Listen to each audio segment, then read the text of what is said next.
take the step beyond your way. Take the step when you have a dream. You gotta start. It's the only way. If you're gonna shine, and you're gonna shine, shine, shine. You're gonna shine.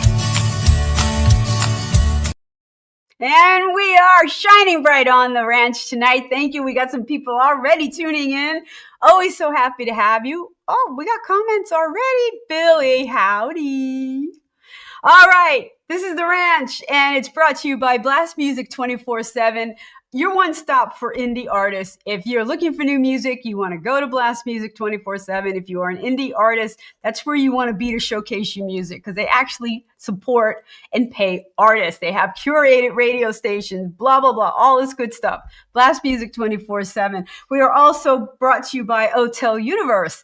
Again, we want to be competitive in this business. We don't compete with each other, but we're competitive in this business. And you want a great video, Hotel Universe, tell them Randie sent you, and they're going to hook you up with a great deal. All right. Also, my indie radio, our radio stations, people listening, my indie radio and the Plow Zone. My indie radio is out of Paris. So you guys are on Thursdays, and Plow Zones, we got you guys on Wednesdays. So glad for all the people listening in. And then we have all our streaming services. We got about 20 of those. So we're everywhere you want to be. Oh, you know what, Billy? That's why you're my favorite.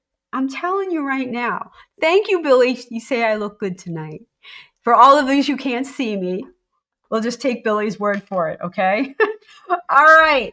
So, and To the Max Advertising, if you need logos, things like that, banners, they hooked me up with this one. I love my new banner. So, To the Max. Tonight we got a great show. Again, this is someone that I see in the industry all the time, but I've never had time to kind of sit down and chat with him, a fellow ISA friend. So tonight we're going to have Jack Fiddler with us in the house. Yay! How are you? I'm good. How you doing? I'm all right. Did you guys get rain the last couple days? No, it has been dry and wonderful temperatures here. It's like 80 in the day and like 55 at night. So Nashville. Be jealous. I know it's nice. Although I don't know if I'd want to move to Nashville. I mean, I've been there a couple times. I've played there. I don't know. I'm not a big one of the Strip, though. You know. That part's a little dicey sometimes. It's full of traffic and everything else. So yeah, that part's maybe not my favorite part. Yeah, the places I played have always been on the suburbs, you know. That's where I like to stay. I like to stay on the outskirts. I don't like being right downtown. Yeah, and if you're doing original music, which I know you do, you want to be on the outskirts of Nashville. Oh, Billy says howdy. Hey, Billy. All right. We got some other people listening. If you want to just say hi, let me know where you guys are watching from. That's cool. If you have any questions throughout the time, we always kind of stop things and talk to you guys because we love that you guys are listening in because this is interactive. So we're here for you too. So, okay. Now, I walked past you. We didn't actually get to talk in Atlanta. There were so many people there. So was that your first time? For those of you guys listening, we're all both part of International Singer-Songwriter Association, known as ISA. And they had their awards ceremony in August. So I know Jack was there, but I didn't get to talk to him. Yeah, I was trying to be fashionably late, and I ended up just being late. So I didn't get to say hi to everybody that I really wanted to. I did the best I could to make my rounds, but I know better for next time. I'm going to show up on time. Oh, wait a minute. Ryan says, hey, I know that guy. Ryan Lindsay. Ryan is my producer. Well, hello. Thank you for chiming in tonight. Hi, Ryan. Yeah, you know what? You have to experience it once to know. I mean, it is kind of an overwhelming, the red carpets, the interviews, and all that's going on. You know, you go early and you kind of stand in line, but if you go late, you don't get in anything. And that's what I ran into. I was probably about an hour late, Mm. and it really, kind of set me back on getting to talk to everybody I wanted to. But I did get to meet a lot of really nice people. It was great. I got some people that kind of, because like you said, it's overwhelming when you walk in, and I just stood there trying to take it all in. And luckily, I had a couple people come up to me and say, "Hey, this is what's going on. This is where you go for this. This is where you go for that. Have fun." So it was nice to have some people that really welcoming too, because I'm not used to that, and it was so different of an experience for me, where they were like, "Hey, we're all here. We're here for you. We're going to show you what's going on, and then let you kind of take off." Right. See, we indie artists don't get a lot of love in the industry. Hmm. We don't get much attention. So, an organization like ICE that puts on an event like this, we don't know what to do with ourselves. We don't know what to expect. And when you walk in, the first thing you really realize is you're in a room of friends and supporters and not competitors. And that's the thing that always strikes me. It really is. It's a lot different than anything else, because it's not, everybody should be in competition with themselves, not with each other. And when you walk in there, you realize that that's what's going on. It's not people that are there in competition with you, but in competition, with themselves, and there to support you. Right. Well, Ryan's saying ISA were so much fun, and they love the community that's there. Yeah. We don't get to hang out with fellow musicians even at venues. Someone's coming on the stage or off the stage or whatever. Yeah, that was the nice part too. Is just hanging out, and I went to the after party. Ryan and I both did, and went to the after party, and got to meet some more people there. And then there was an after party at the hotel when we got back, which was cool too. Right, So I right, think I right. stayed up to like 3 or something like that. It was great. Yeah, well, I sat in one of the song circles. I don't know how late it was.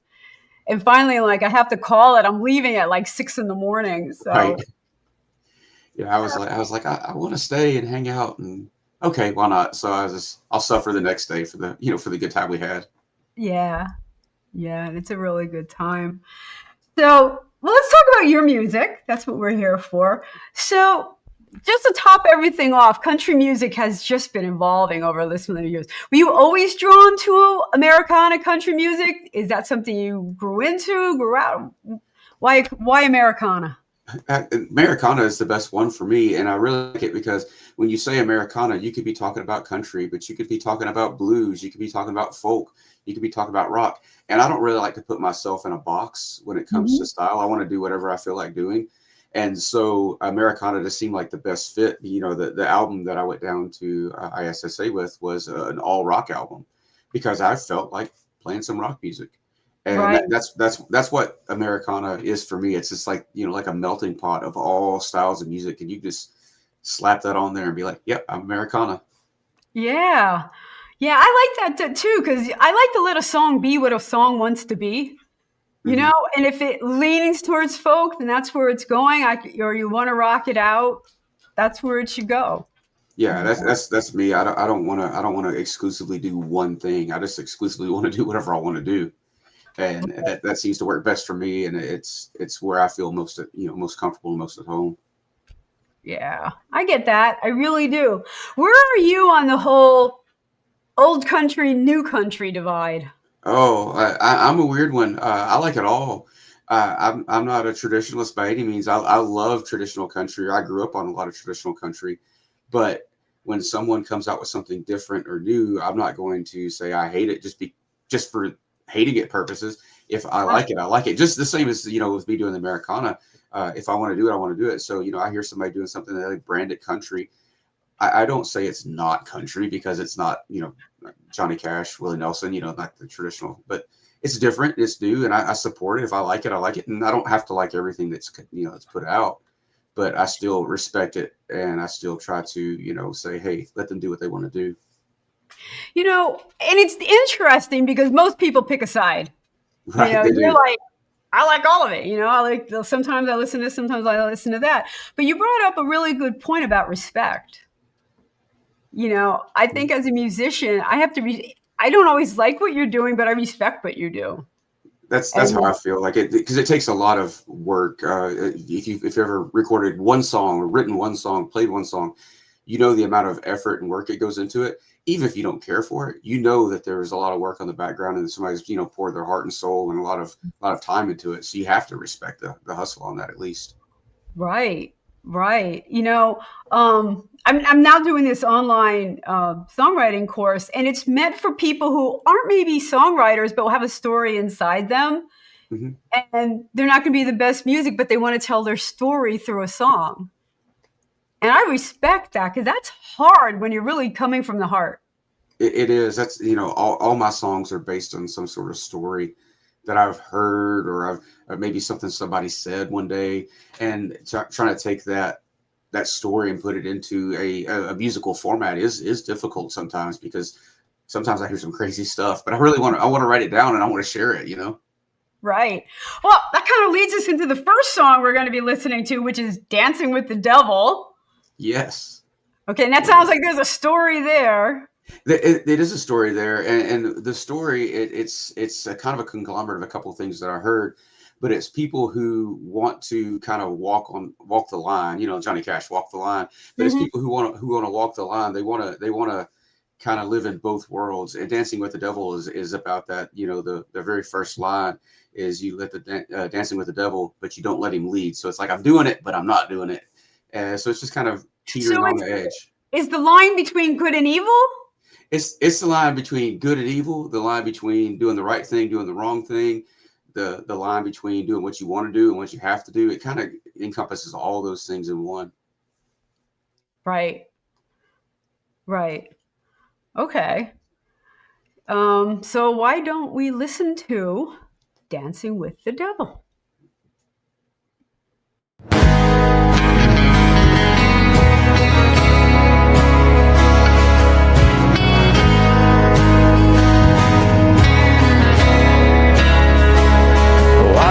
Dancing with the devil, but I never let him lead. Been cutting myself, but I control the bleed.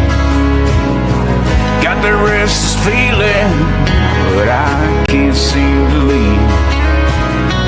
Got a hold of my heart and a feeling on my sleeve.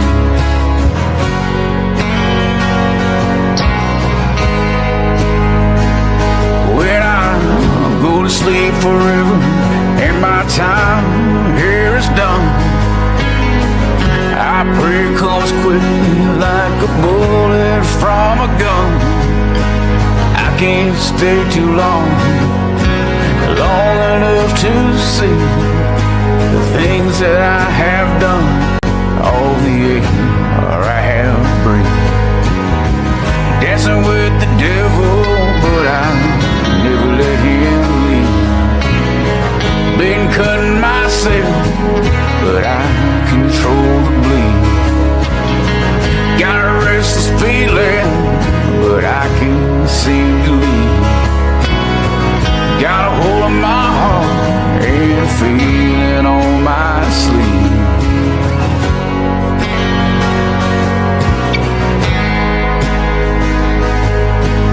Living my life on the edge of forget the passing time, saying all the right words, no motion in my life, just blowing in the wind, no direction to pursue, paying debts to the devil, 'cause he always gets his due.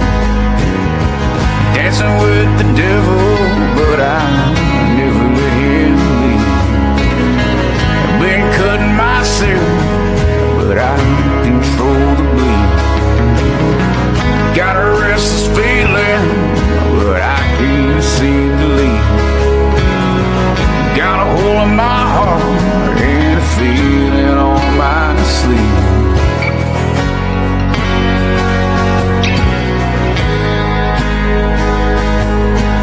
Dancing in the rain, I've been dancing through the pain.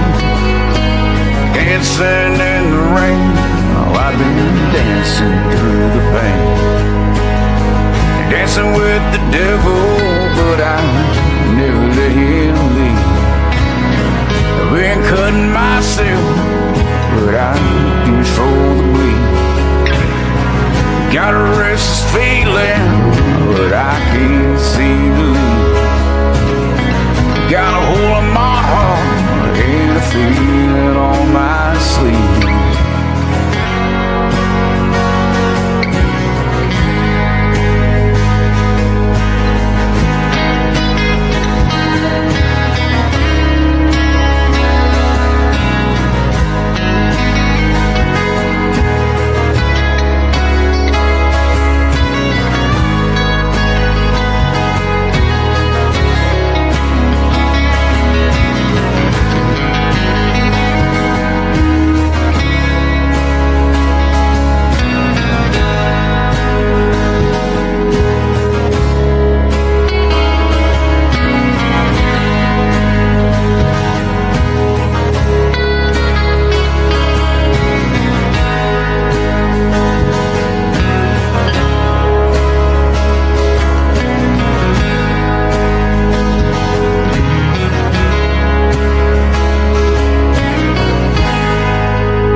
And we are back on the ranch. We are brought to you by Blast Music 24/7, your one stop for indie artists. It's where you want to be for new music. And if you have music, that's where you want to be. A lot of different genres that you'll find there. So, and a lot of chances to network and things like that. They really do support indie artists. So it's a great place to be.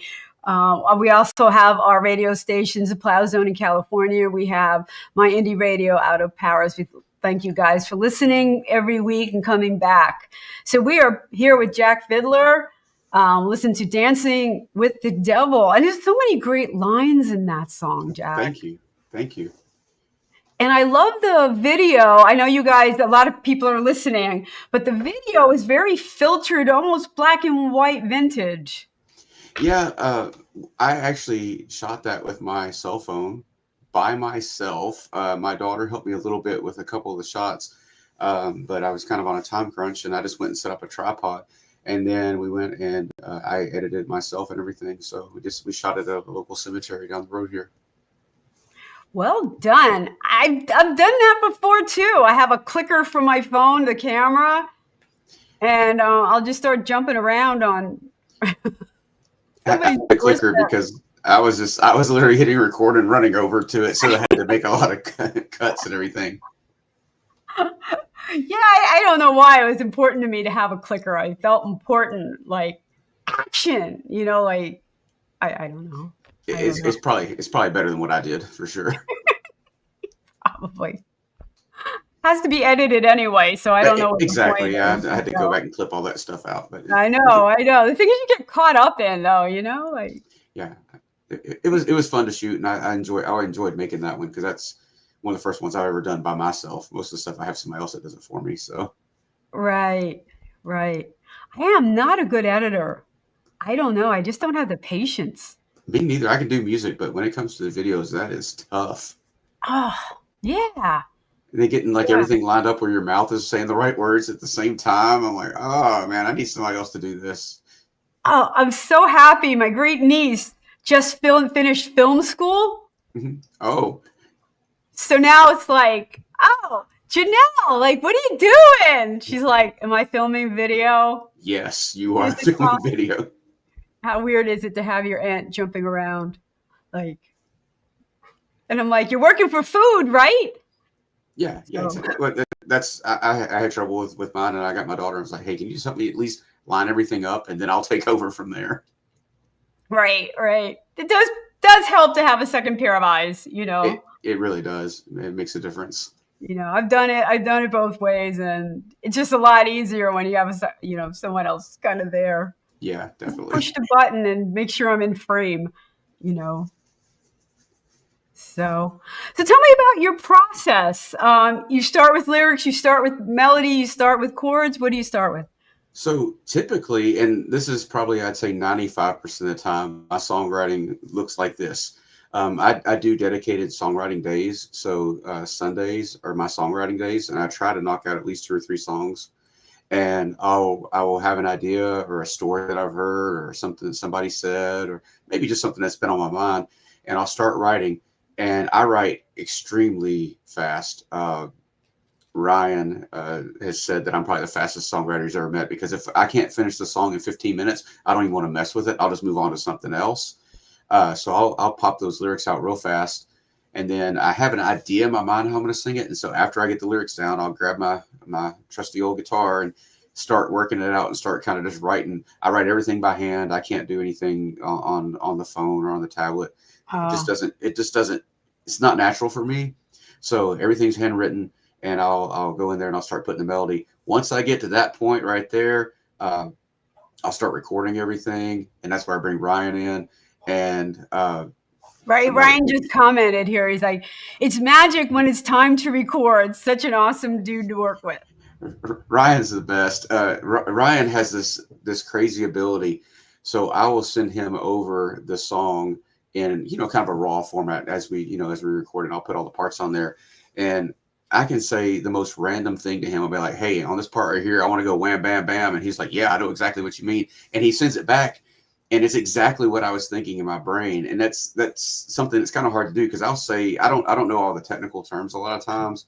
And for me to try to, just verbalize or vocalize that to somebody that, is maybe not Ryan, they're like, "I don't know what you're talking about." I'm like, "I don't either, but I know what it's supposed to sound like up here." But I can just say random stuff to him, and he like picks it up and takes it and runs with it. And we end up with, songs like Dancing with the Devil. Well, if people don't understand what a good producer can do, Jack just explained it to you. Like, they really can bring those pieces to life because they're right on the same page with you and know where the song is supposed to go and add that magic. Yeah, there's been a few times. There's one of the songs, I know we're going to be playing it later, but there's one song when he sent it back to me, I'm like, "Who's playing guitar on that?" He's like, "That's you." I'm like, "I didn't know I was that good of a guitar player." But he just mess with the EQ, change the tones around a little bit, put everything where it needed to be. I'm like, "Wow, I really can play guitar." Well, that's what a question. They wanted to know where that cemetery was. Oh, it's up in Sumner County, Tennessee.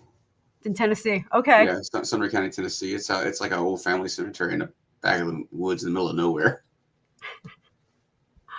Yeah, it looked like nice and peaceful. Yeah, I had to walk there too. I had to walk like a half a mile to get there because you can't even drive back there. So we just kind of had to sweat it out and get over there and set everything up. Oh, that's cool. That's cool. I've shot in a cemetery. I've shot in different places. I actually got chased off a Catholic church. I was doing a song called Sinners and Saints, and the Catholics weren't playing. I was just jumping around, and they came and they chased me. I have not had that happen yet. I've been close before because we shot a video one time at an old abandoned house, and we got permission to be there. And they're like, you can be on the property and everything, just don't go in the house. And like the back door was open. And I'm like, "Oh, well, you should have left the door open if you don't want me going in." Too much temptation right there. Exactly. You can't leave an open door and say, "Don't go in." Yeah, I don't go in. No. First thing I did, walked right in. I know. I get my ghost hunting equipment out at that point, going do. Yeah, definitely. I got chased a couple times. I was shooting on railroad tracks, and literally a mile in each direction you could see. It was a straight shot. Yeah. A cop comes up, goes, "Ma'am, you know how dangerous this is?" And I'm like, "Yeah, you're interrupting me in the middle of a chorus. That's pretty dangerous." That is, yeah. So he stared me down. I'm like, "Dude, let me get this shot and I'll be my way." And he literally stared me down for the next 4.5 minutes. And there was, you could see a mile in each direction. There's a train that comes through the town that I live in. Like you literally can see. And if you've ever been near a train, when one's coming. It's not going to be a surprise. You feel it. You hear it. Start flashing and yeah. And I'm like, "Are you serious, dude? Like, is there no crime in this town right now that you have to chase me?" Yeah, go do something fearing else. For my life, like I had suicidal tendencies. Yeah. I don't know. But I don't know.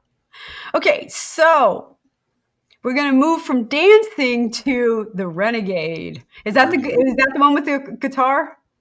It's no, that the one with the guitar parts, the last one we're gonna do.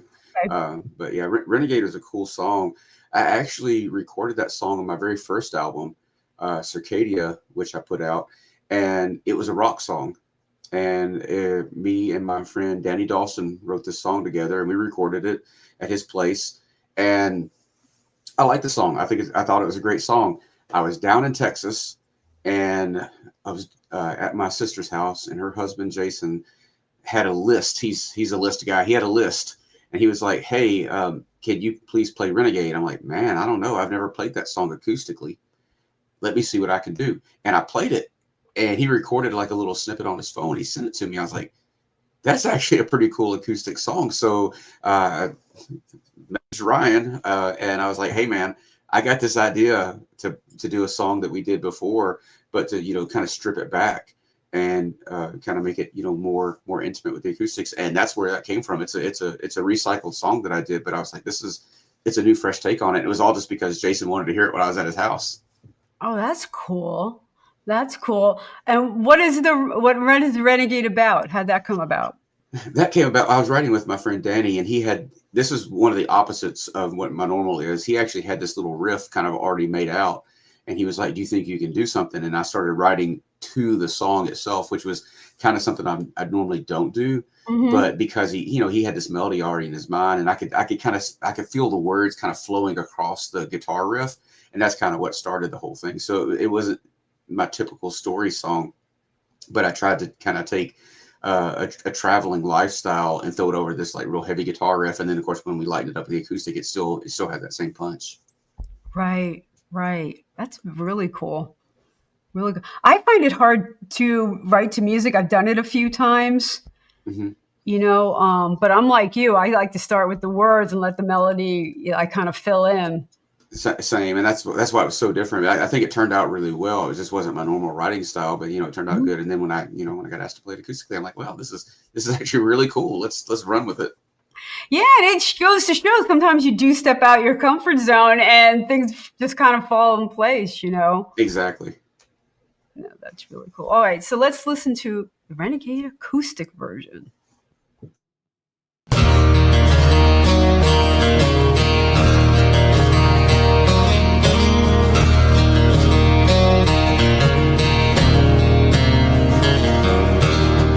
I put my boots to the dirt, the long road ahead.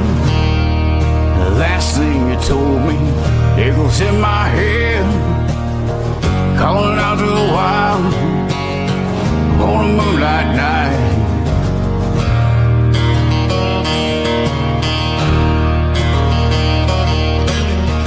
No sleep for days and days since our last fight. I'm walking around here in a haze. I can't tell wrong from right. Oh, I'll be your rambling man. I'll be your renegade. Oh, I can be anything you need. That's the price I have to pay.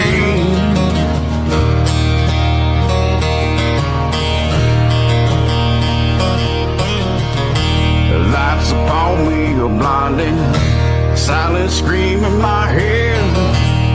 As I take the stage, you're still in my head, calling out to the wild on a moonlight night.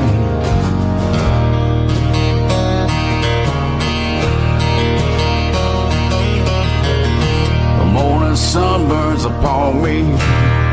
Open my eyes. Another day here without you. Another lonely night. Oh, I'll be your rambling man. I'll be your renegade. Oh, I can be anything you need. That's the price I have to pay.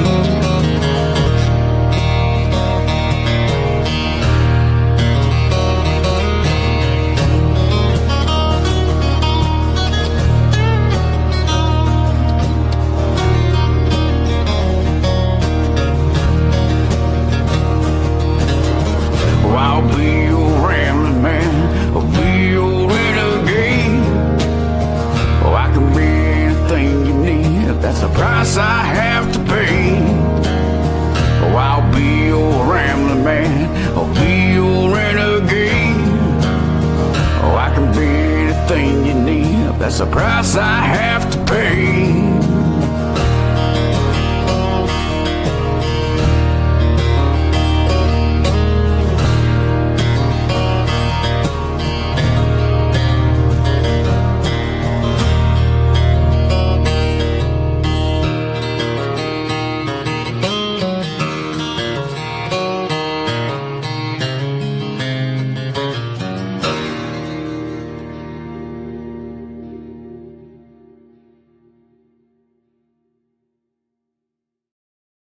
And we are back on the ranch. We are brought to you by Blast Music 24/7, your one-stop for all your indie artist music. That's where you should be. We also have our affiliates in the Plow Zone listening and My Indie Radio. Okay, so we're here with Jack. Now I have to ask you about that song. When you rocked it out, was the tempo the same? Was it speeded up? Was it just a different arrangement? It was really close to the same tempo. It was maybe slightly faster, but not by a whole lot. The guitar riff was definitely heavier. The acoustic riff is kind of based on the original riff, but we just kind of stripped it back, but kind of kept the same tempo because I wanted to sing it at the same speed that I sang it at before. Right. Okay. Yeah, because it wasn't. I liked the riff, and it was kind of a drive to it, but again, it was that really stripped back. But I could see it rocking out. I could hear like the drums behind it. Yeah, we had drums. We had real heavy electric guitars on it. Yeah. So we just pulled everything way back and just let the acoustics do the. I think acoustic guitars are like tone wise so much better than electric guitars because you get to hear all the warmth in there, and that's what we pulled that to the forefront of the song. Right. Yeah, I have my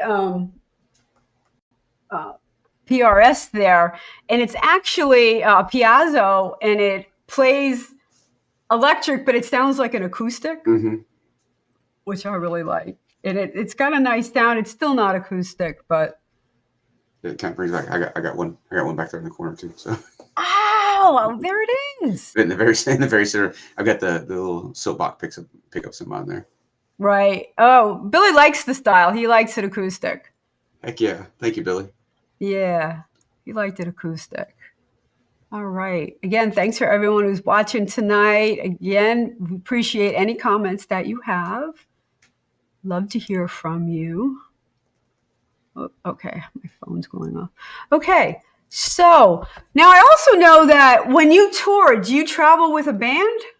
I do. The last couple tours that I've done, I'm actually working with Jake Newman and the Jaybirds, playing guitar for him. And then Jake and I did an acoustic tour together as well. So it was just like a duo. So I love touring. I love going to different towns and meeting different people. Also, I love trying all the different foods that aren't Waffle House. We had a conversation before we started about Waffle House and how we're not fans. But I love going to the different places, trying the different foods, and just meeting the people and getting out there. And that's one of the things that I do that kind of I feel like hopefully sets me apart is when I go somewhere to play, I don't set up, play, and leave.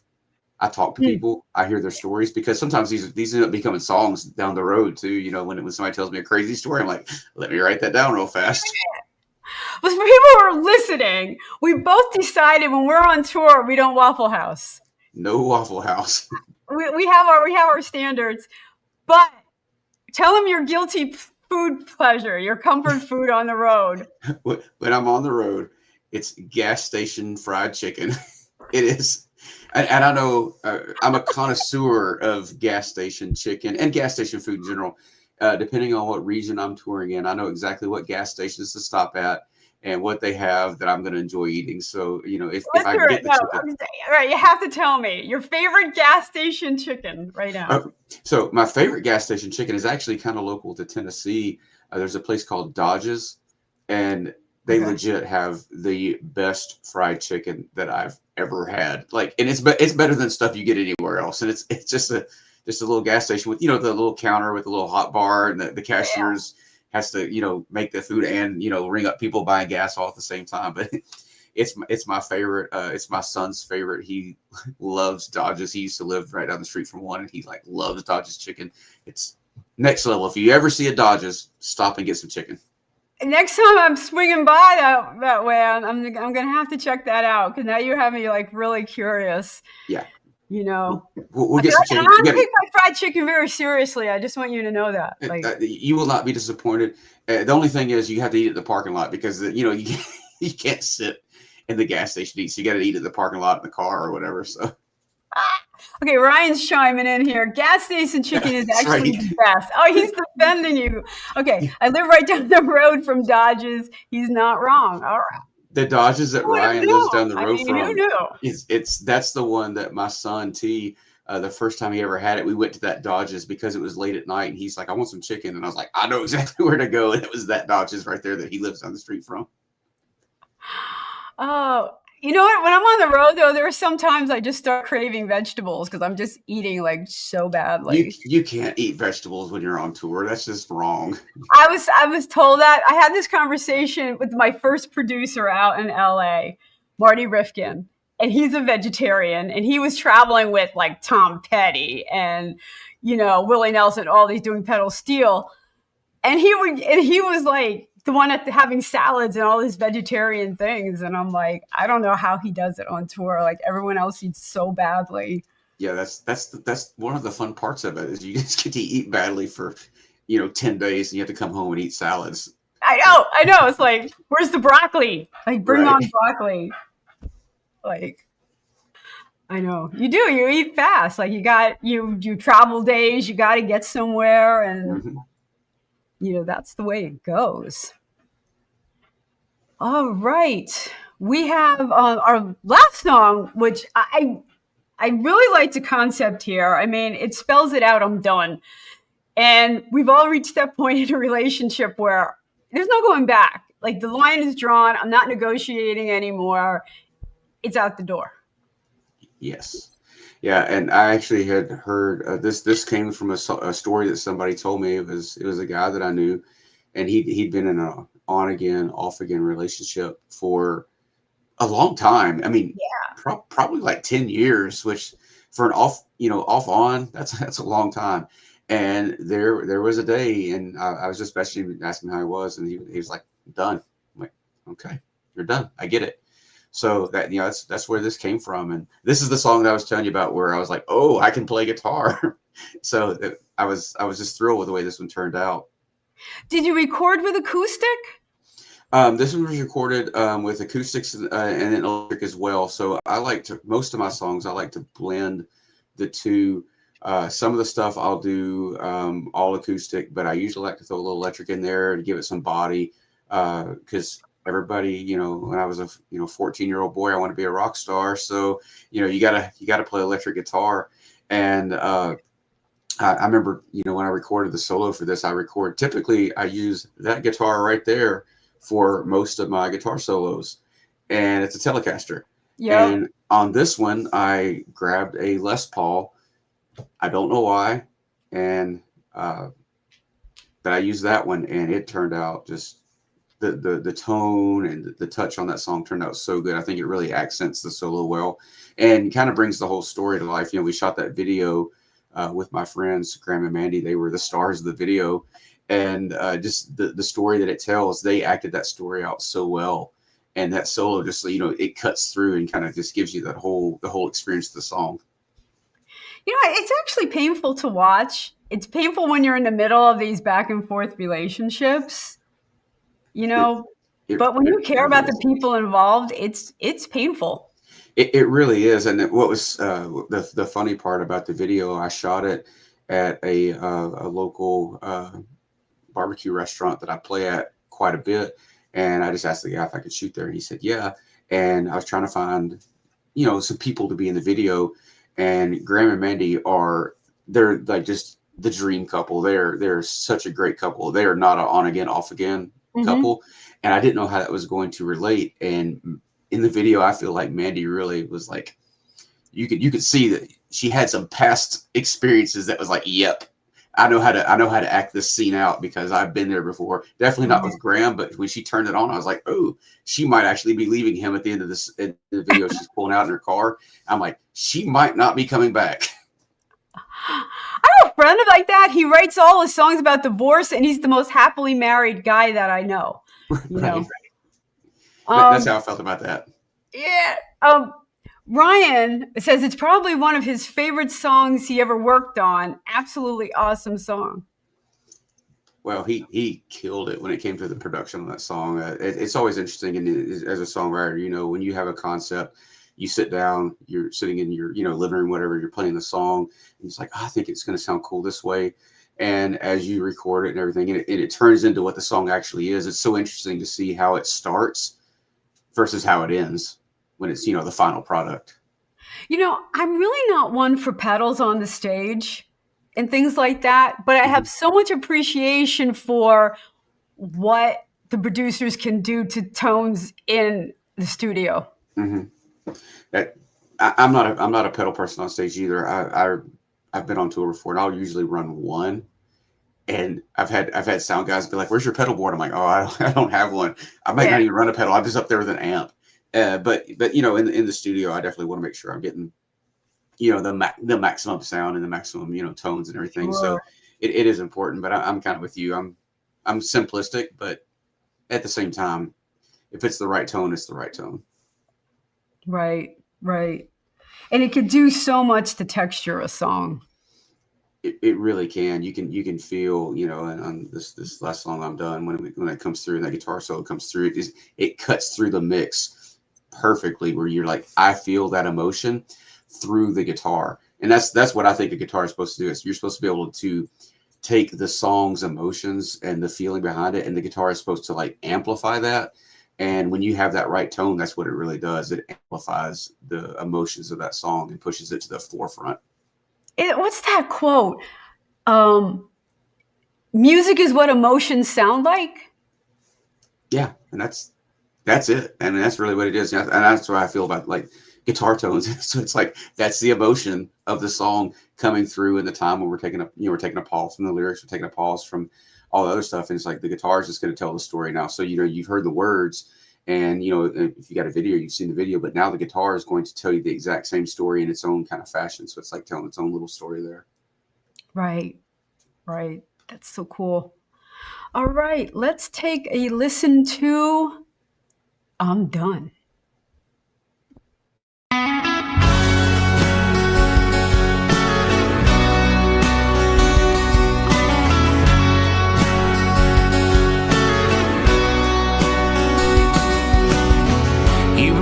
Checks that you're asking cash. You were saying things you can't take back. You've been out running the town, dragging my name all through the ground. You know you have to answer for that. You can't break my heart 'cause love they live, so don't even start. Save your breath. You and I both know the truth. All the nights alone, all the nights I cried, now there's nothing left. I'm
And we are back on the ranch. We're brought to you by Blast Music 24/7. If you like the show, there's great ways and cheap ways to support us. Just like and follow us. And you can catch us every week here on Mondays live or in any of your favorite streaming platforms or our radios. We got the Plow Zone. We got My Indie Radio.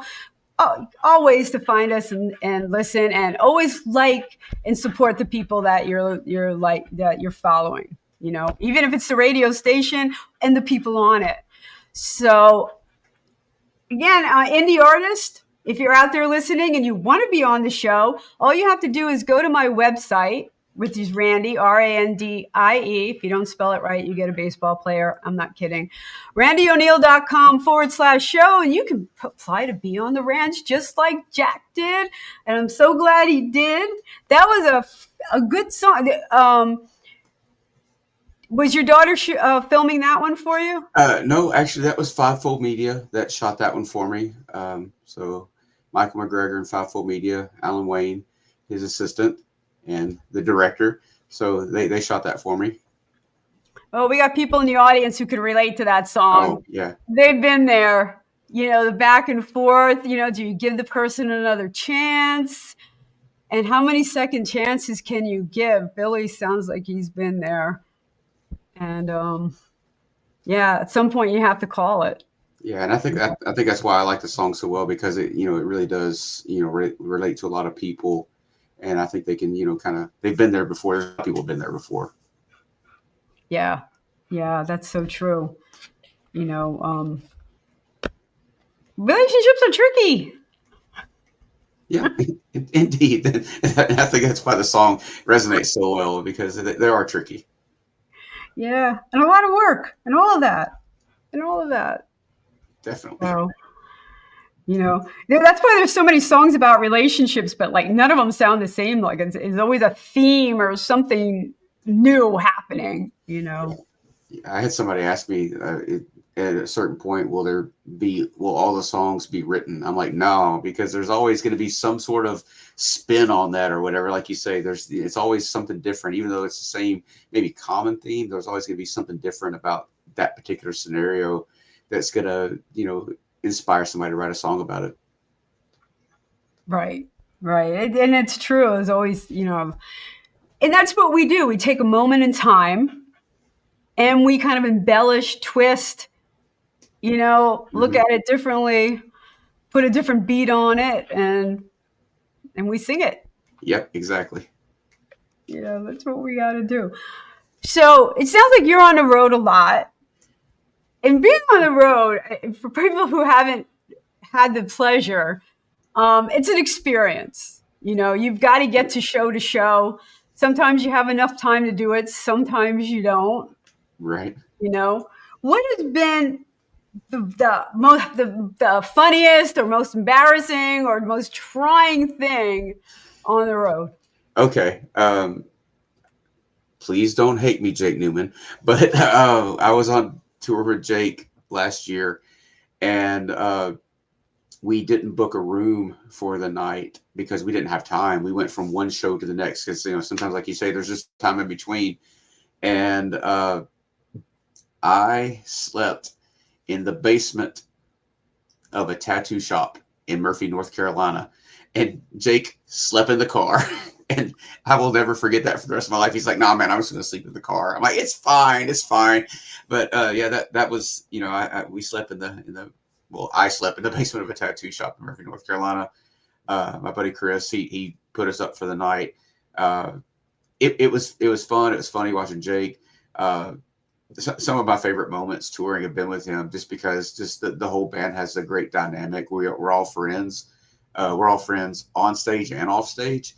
And so it makes for just a great conversation, a great experience. We stayed in St. Louis. We stayed in like the finest hotel in St. Louis, and we've slept in some of the not finest hotels before up north. And it's just those kind of things are really what makes it fun for me. Is just it's the overall experience. Yeah, budget hotels are not created equal. There's some like really low, and then you don't know what you're walking into. Yeah, exactly. think the worst one I stayed in, I don't want to call any names out, but I was on tour in Florida, and I booked what I thought was going to be a really nice hotel based on the pictures on the internet. And I got there, I'm like, this is not the place that was shown. And I was like, and I even looked, it was so bad that I even looked at other hotels in the area, but there was nothing even remotely close that was available in a decent price range. And I'm like, you know what? It's a couple of days, horrible experience, but it nonetheless, it's an experience. And then you learn something from it and you gain something from it. And you got a cool story to tell when it's all said and done. Well, Mindy wants to know if you got some ink while you were in the basement, while you're at the tattoo shop. I did not. I wouldn't mind getting tattooed by Chris. He's a master of craft, but I did not because I had to hit the road early the next morning. I think we got done probably about 3 a.m, and about 7 we had to be on the road again. So I didn't. I mean, I got quite a bit, but I didn't get it there. Right. Oh, okay. Maybe when you circle back around, you'll be able to. I would, yeah, definitely the next time, because we're definitely gonna hit that area again, because North Carolina, Georgia, those areas, they really do have an appreciation for the type of music that I'm playing, and I love that area. It's a beautiful area. The people are so kind, and just it makes the whole experience great. It is how welcoming, and there is a difference between like the northern venues and southern venues. Like if I'm up north and they say you're working for tips, I'm like, no. Right. I really need to eat, you know. But if you go down south and work for tips, you like some coin. Oh, absolutely. That's that particular show we made great that night, and it was just the generosity of people and their appreciation for what we were doing. Yeah, I don't know where the divide is, like what happened, but like, and I don't know. But I think the appreciation of live music has waned, since after COVID. It still hasn't come back quite to where it was. Yeah. But I'm going to call it the top of Kentucky. If you just draw a line across the top of Kentucky, that's where the attitude changes. That's my personal opinion only, but it seems like when it comes to live music, you have to stay below Kentucky. If you want that more genuine, heartfelt appreciation, south of Kentucky's I love going up north. I love all my people up there. We've done several runs up that way. It's a different vibe. The people in the south, they're Chris was willing to put us up at his place. He's like, hey, you can stay here. Up north, you got to get a hotel, which is fine, but it's a different hospitality. I'm from the north. I'm in Pennsylvania, lived in New Jersey, and I'm calling it too. There is a different mentality when it comes to live music. There's a different type of appreciation. And what they look for, where down south, people look for a lot more original music, where even where I am in Pennsylvania, in the Lehigh Valley, it's still a lot of cover bands. And I'm like, really? Like, there's great music out there. Like, yeah, and that's open yourself up a little bit. That's how I feel. I want to perform my music. They're cover bands, they're great, and there's a place for them for sure. But in my opinion, I've already heard that song before by the original artist. So it's a great song. Cool. You can play something that you haven't heard before that maybe you will enjoy as well. And that's why the majority of my shows, they're 75% plus original music. I'll throw some covers in there because sometimes people want to hear something they like. I'm cool with doing that. But at the end of the day, I'd just rather you hear what I got going on, and if you like it, you like it. If you don't, you don't. That's okay too. But let me give you the opportunity to listen, and let me try to win you over. Yeah, and even if I'm playing covers, I'm putting my spin on it. You know? I don't do anything like the original at all. I've been hired before to play guitar, and they're doing cover songs, and they're like, "You're not playing that like the record." I'm like, "Yep, yeah. You already heard that one. You're gonna hear my take on it now." All right, Jack, we have just a few more minutes left. So what are you working on? What's up next, and where can people find you? Next, got 2 things. One, I've got an amazing duet that's coming out on Halloween called Living in Hell. And I did that with McCaslin Blue. And I'm super excited for that one. So it's really the first full-on duet that I've ever done. So I'm excited for people to hear that one. And that's flipping right on into November 13th. My new Americana album, Requiem, is coming out. Spark Studios, Ryan produced that as well. So that's gonna be on November 13th. So we've got I think it's 10 songs on that album. Uh, 4 of them are I kind of do the little waterfall approach where you put a few songs out. So some of the songs that you've already heard from me are going to be on there. So it's 4 that you've heard and 6 that you haven't. And I'm putting a lot of effort into that. I'm kind of wrapping everything up this week and next. You know, all the stuff that you got to do. You know, getting the distribution going and getting the promotion started. You know, the art and the extra pictures and all that stuff. So I'm kind of wrapping that stuff up. But that's the big project coming out, and it'll be November 13th. Well, I think Ryan's a little biased, but he says it's an amazing album. Can't wait for it to come out. He may be a little biased, but he's not wrong. So. Well, we're all going to be looking forward to your new album. When you have new stuff come out, fill out the form again, and we'll get you back on and playing some new music. Oh, I'd love to. Thank you. Yeah, look forward to it. All right, everyone, thank you for tuning in tonight. We are here every Monday night on the ranch. We go live at 7 Eastern time. And again, you can find us on all the affiliates, the Plow Zone, My Indie Radio in Paris, and all the streaming platforms. So again, thanks for tuning in. We'll see you right back here next week.